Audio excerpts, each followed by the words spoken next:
Néha szükségünk van olyan elfoglaltságokra, amik teljes egészében ki tudnak zökkenteni a mindennapokból. Lehet ez egy 5 perces elfoglaltság, lehet egy fél órás, de lehet akár 3 napos is.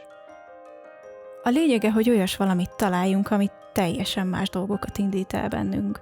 Máshogy fáradunk el benne, más gondolataink támadnak, kiéljük benne egy kicsit a kreativitásunkat, és merünk új dolgokat kipróbálni.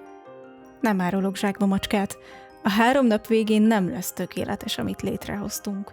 Lesznek benne apró cseprő dolgok, amikről csak mi és a szigorú szövéstanárnénink tud, de ezeket a titkokat becsszó megtartjuk magunknak.